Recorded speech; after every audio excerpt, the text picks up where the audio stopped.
Welcome to the dark side, salty dogs. Tonight I am tasting Johnnie Walker Red Label. Old Faithful, she is. Why is it Old Faithful? Well, it's drunk by an awful lot of geezers.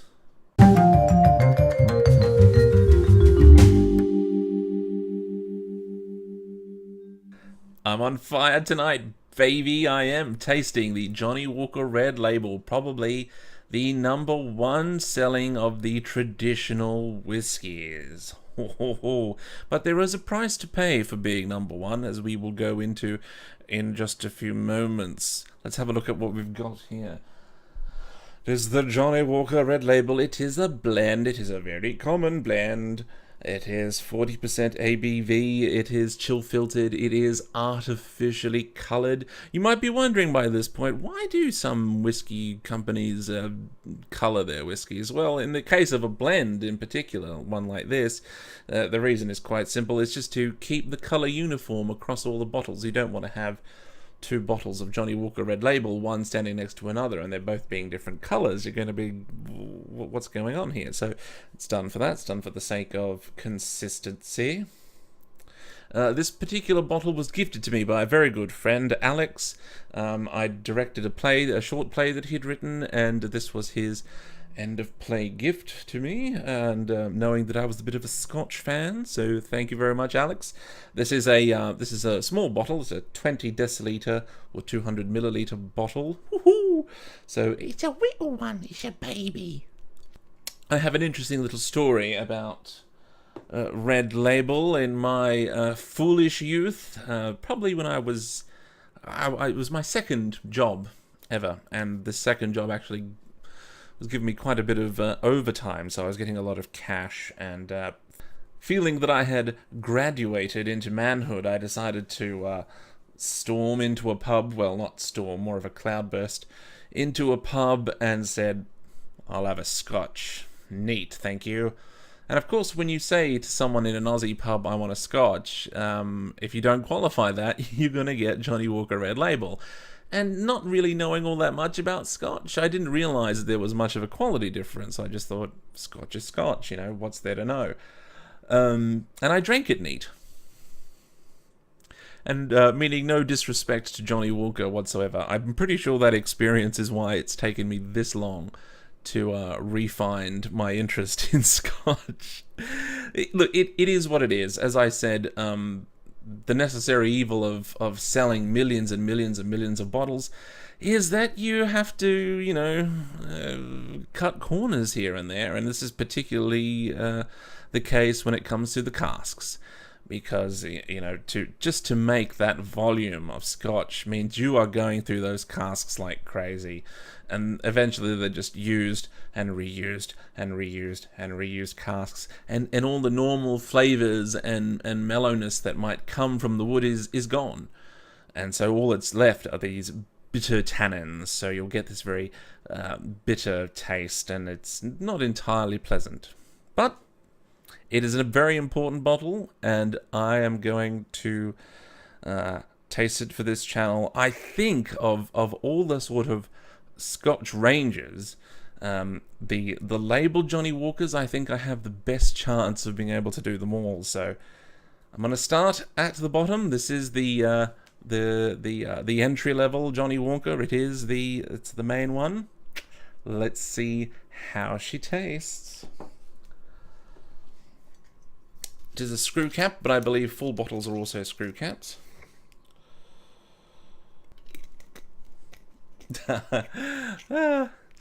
In just pouring this out, I've already gotten a big whiff of alcohol,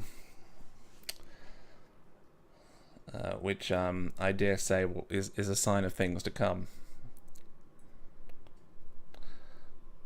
I'd say a medium amber color on this baby. Not particularly sure what is in the blend. I do know that kaolila is in there. It is said that the smokiness that is in many of the John Walker blends comes from the kaolila. There's some cardew in here as well. But as for what else is in there, I really have no idea. Probably a lot of grain whiskey, I believe, in this particular blend, because there is just so much of it. It's mostly grain whiskey, about 20-80, you would say, 20% malt, 80% grain whiskey. And so if there's a lot of grain whiskey, that's where you're going to be getting that bitterness, those bitter tannins from used and reused casks.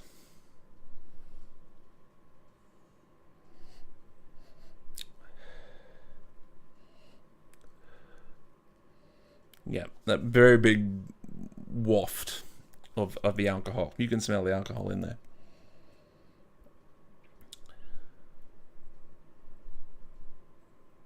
Peat smoke, peatiness.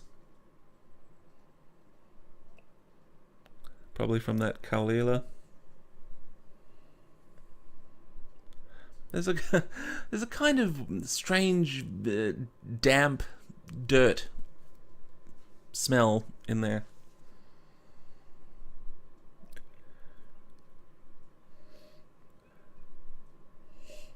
Very, very mild fruit, mild spice.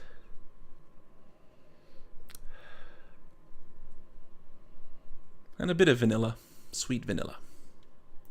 As opposed to sour vanilla, just vanilla. Now for Queen and Country, bottoms up.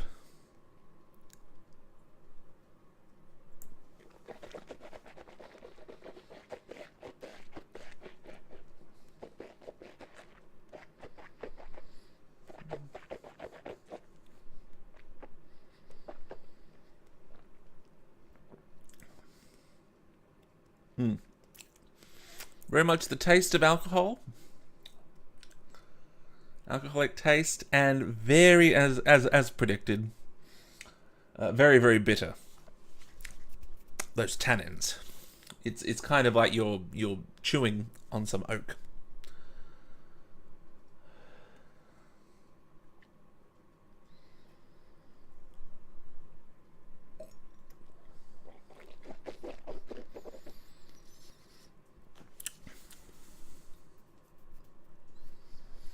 I like a taste of pepper. Pepper and malt. That really, those two mixing together quite a lot.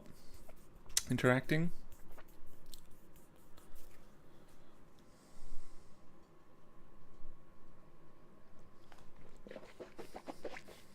A little bit of sweetness. Vanilla.